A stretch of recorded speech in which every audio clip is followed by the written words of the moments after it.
সময়ের মধ্যে বাংলাদেশের পক্ষ থেকে আনুষ্ঠানিকভাবে নিন্দা জানাতে হবে। দ্রুত সময়ের মধ্যে ভারতীয় অ্যাম্বাসেডরকে তলব করতে হবে। দ্রুত সময়ের মধ্যে ভারতীয় দূতাবাসকে তলব করে এর সুনির্দিষ্ট বিচারে আহ্বান জানাতে হবে। যদি তা সুষ্ঠু কোন ন্যায় বিচার আমরা প্রতিষ্ঠা করতে না পারি, তাহলে ভারতের সাথে বাংলাদেশের সম্পর্ক বিনষ্ট করে দিতে হবে। ভারতীয় সকল প্রোডাক্ট বাংলাদেশকে থেকে আনুষ্ঠানিকভাবে বয়কট করতে হবে।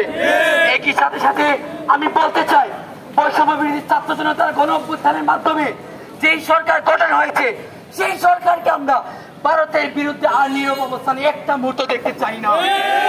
সবার মধ্যে বাংলাদেশকে ভারতের বিরুদ্ধে অবস্থান পরিষ্কার করতে হবে। একই সাথে সাথে আপনার অবগত আছেন, হৃদয় রক্তকরণ আজও থামছাড়া ফিলিস্তিনে।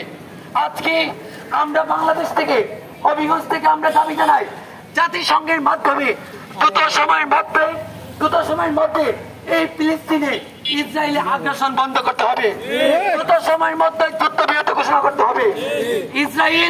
ইসরায়েলকে একটি সন্ত্রাসী চিহ্নিত সন্ত্রাসী গোষ্ঠী হিসেবে নিশ্চিত করতে হবে।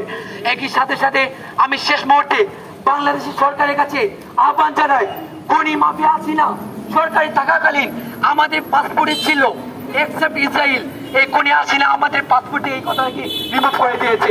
আমি আজ সেখান থেকে দাবি জানাই, দ্রুত সময়ের মধ্যে বাংলাদেশের পাসপোর্ট থেকে রিকারেকশন করে এক্সেপ্ট ইসরায়েলকে ইনক্লুড করতে হবে। ইসরায়েলের সাথে বাংলাদেশের কোন ধরনের স্বার্থপূর্ণতা আমরা বরদাস্ত করবো না। সকলকে আজকের প্রোগ্রামে এসেছেন, ধর্মমত নির্বিশেষে অনেক আলেম এসেছেন, অনেক হুজুর মানুষের এসেছেন, আমাদের ভাইরা এসেছেন, বিভিন্ন প্রতিষ্ঠান থেকে এসেছেন, অনেক রাজনীতিবিদ এসেছেন।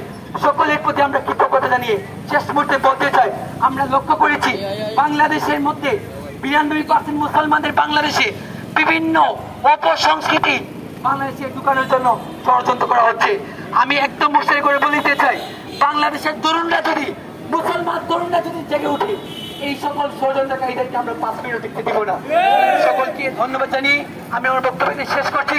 বিশ্ব নবীর অপমানে যদি না কাঁদে তোমার মন, মুসলিম না মুনাফিক কবি নবীজির দুশমন। আজকের প্রোগ্রামে এখানে শব্দ ঘোষণা করা হলো। সকলকে ধন্যবাদ। আসসালামু আলাইকুম।